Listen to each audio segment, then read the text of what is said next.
Beloved, today I want to speak to you about one of the greatest gifts God has ever made available to His people, the infilling of the Holy Spirit.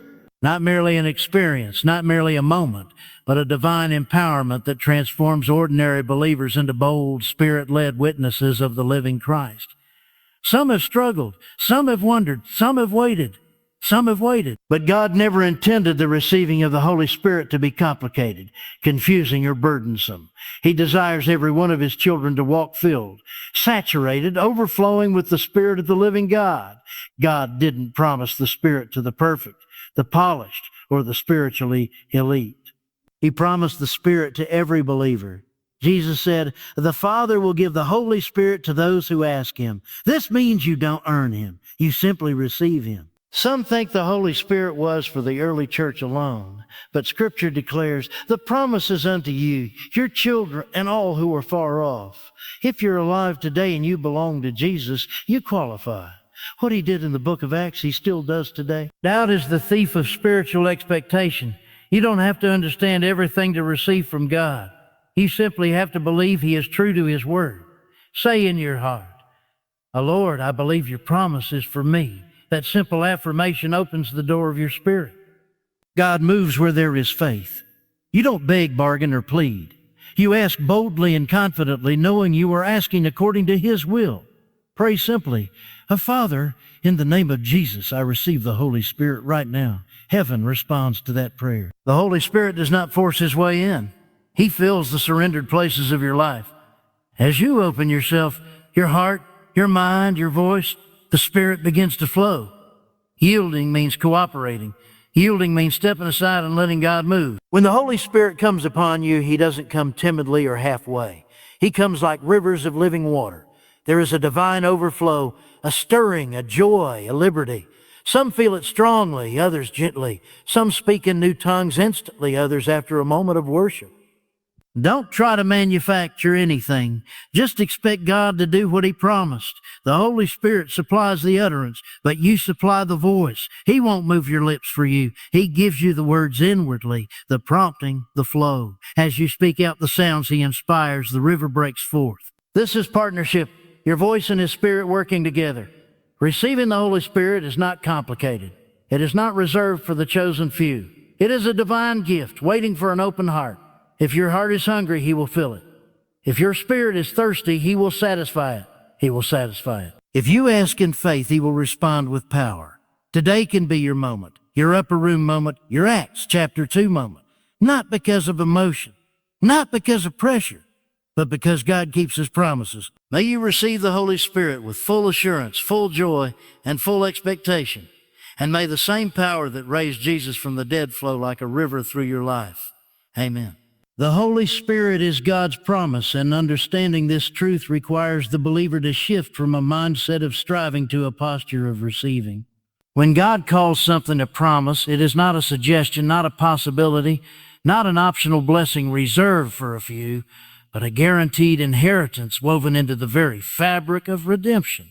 Many believers live with an unspoken sense that spiritual blessings must be earned, as if God would only entrust His Spirit to those who have mastered holiness or achieved some personal level of spiritual excellence.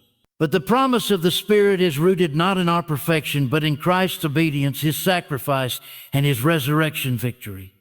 The Spirit is given because Jesus made a way, not because we became worthy. When a person finally grasps this truth in their inner being, the barriers of hesitation and feelings of unworthiness begin to fall away. Receiving becomes natural because the heart sees the promise as something God delights to give, not something He reluctantly dispenses. A promise carries the weight of the one who makes it. If a human being promises something, the reliability of that promise depends on human integrity and capability. But when God promises something, His character becomes the guarantee. His faithfulness, His commitment, His unchanging nature stand behind every word He speaks. When He promised the Holy Spirit to those who believe in His Son, He bound that promise to His divine reliability. This is why a believer can approach God with confidence, because the request for the Holy Spirit is not a daring act, but an act of faith grounded in divine assurance. God has already predetermined His answer. The Spirit is not withheld, He is offered. The believer is not meant to wonder whether God is willing. The entire narrative of Scripture points to a God eager to dwell among His people, eager to empower them, eager to transform them from the inside. To receive the Holy Spirit as a promise also means removing the subtle inner resistance that often hides within the heart. That resistance might not sound like rebellion. It often sounds like fear, hesitation, confusion, or self-doubt. It may sound like a quiet internal voice asking, "Am I ready? Am I spiritual enough? Am I worthy?" Every one of those questions springs from the assumption that the Holy Spirit is for the mature rather than the hungry, for the perfected rather than the seeking. But the promise of the Spirit is given to those who come with expectation, not qualification. The Spirit meets people in their hunger, their openness, their willingness to believe God's Word above their feelings and experiences. Receiving Him requires trust, not theological mastery. It requires a yielded heart more than a flawless life. God supplies the Spirit to those who believe, not those who achieve. When the heart realizes that the Spirit is a promise purchased by Christ, faith rises effortlessly. Faith does not strain in the presence of a promise. It rests in it. It simply says, if God promised this to me, then this is mine. For many, the greatest barrier is not God's willingness, but their own sense of inadequacy. Yet God never asked the believer to bring adequacy to the table. He asked them to bring faith. Faith is the vessel that receives the promise and makes room for the Spirit to dwell richly within. When a believer positions themselves in this posture, they are no longer approaching the Father as a beggar seeking scraps, but as a child receiving an inheritance. The believer receives with confidence because the promise stands. To walk in this promise is to continually remind oneself that the Spirit is not a temporary gift. He is not a momentary visitation. He is the abiding presence of God, given freely, generously, and permanently to all who ask in faith. The believer who lives with the ongoing awareness of this promise lives with expectancy, knowing the Spirit is not something to chase, but someone who has already been made available. The promise shapes their outlook, their prayer life, their sense of identity. They no longer see themselves as empty vessels hoping for an occasional touch of God.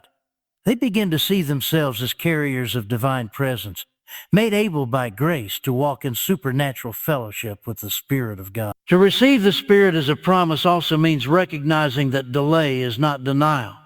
Some believers expect an immediate experience and become discouraged if they do not sense something dramatic at first. But the Spirit's coming is anchored in God's promise, not in emotional intensity. Some feel waves of joy, some feel warmth, some feel a gentle stirring, some feel nothing at all initially. But the lack of emotion is not a lack of reception. God responds to faith, not to sensation. When you ask in faith, He answers in faithfulness. The Spirit's presence is as real in quiet assurance as He is in moments of overwhelming encounter. Understanding this frees the believer from the pressure to yield something in order to believe something, in order to believe something. The foundation is God's Word, not fluctuating senses. Just as important as receiving the Spirit as a promise is yielding fully to His inner leading. Yielding is the act of surrender that opens the door for the Spirit to work unhindered in a believer's life. Many desire the Spirit's power, but resist the Spirit's leading. They want God's ability without God's guidance, His gifts without His direction, His presence without His ownership. Yielding resolves this inner conflict by allowing the Spirit to take His rightful place as the one who leads, influences, guides, and shapes the believer. Yielding is not passive. It is active cooperation. It is the willingness to give the Spirit room to move, room to speak, room to redirect thoughts, desires, and actions. Yielding begins with silence.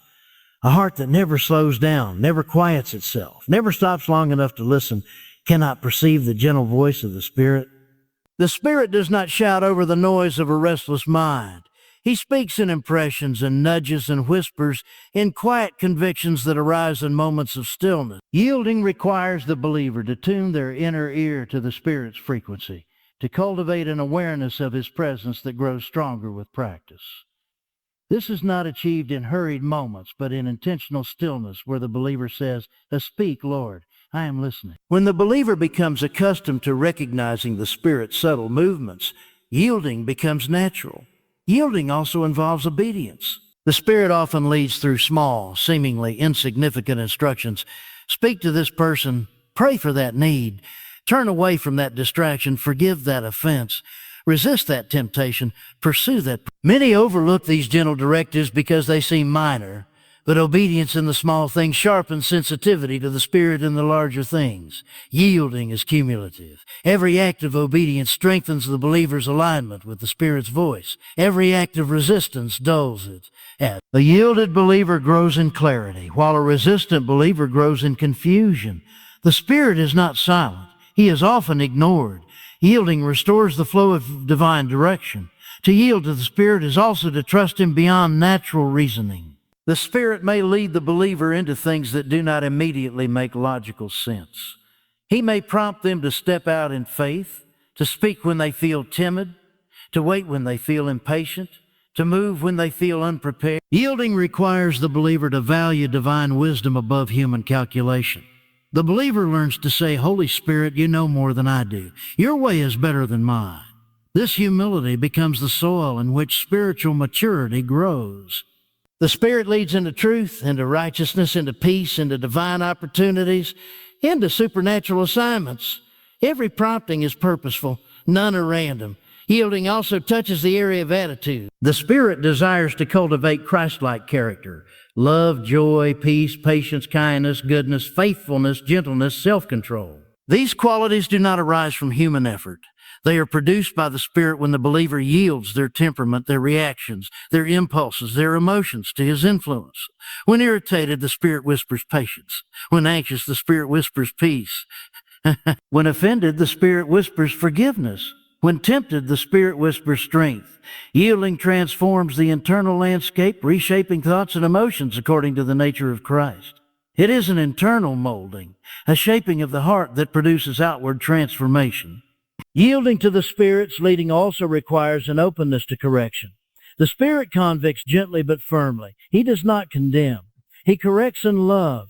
Correction is the Spirit's way of aligning the believer with truth. When a believer resists correction, they resist growth. When they embrace correction, they become spiritually strong. Yielding means allowing the Spirit to shine light on attitudes, actions, or patterns that hinder spiritual progress. It means willingly laying aside anything that obstructs His work. Growth requires pruning, and pruning requires yielding. The believer must also yield their voice to the Spirit. The Holy Spirit not only speaks to us, He speaks through us.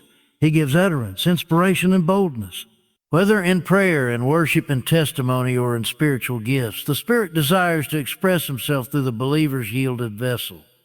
Many feel the stirring of the Spirit within, but hold back out of fear. Fear of sounding foolish, fear of being judged, fear of stepping out wrongly. But the Spirit does not empower silence. He empowers expression. Yielding means allowing the Spirit to use the believer's voice whenever and however He chooses.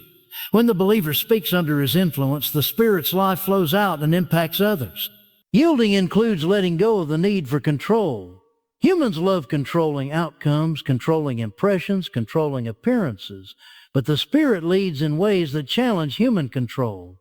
He leads into deeper trust, deeper surrender, deeper dependency. The believer cannot simultaneously cling to control and experience the fullness of the Spirit's flow. Yielding is the deliberate act of placing control in God's hands, trusting that His leading produces better outcomes than human planning ever could. It is the willingness to be flexible, teachable, responsive, and ready. Yielding to the Spirit becomes a lifestyle, not an event. It touches every decision, every relationship, every responsibility, every moment of the day. The believer who yields consistently begins to sense the Spirit's presence with increasing clarity. They become aware of His companionship, His insight, His guidance. Life becomes a partnership instead of a solitary struggle. The Spirit becomes the helper in weakness, the comforter in sorrow, the guide in uncertainty, the strength in temptation, the wisdom in confusion, the peace in turmoil, the voice in silence, the fire in worship, the breath in prayer, the conviction in truth, the empowerment in service, and the presence that abides continually without departing or diminishing.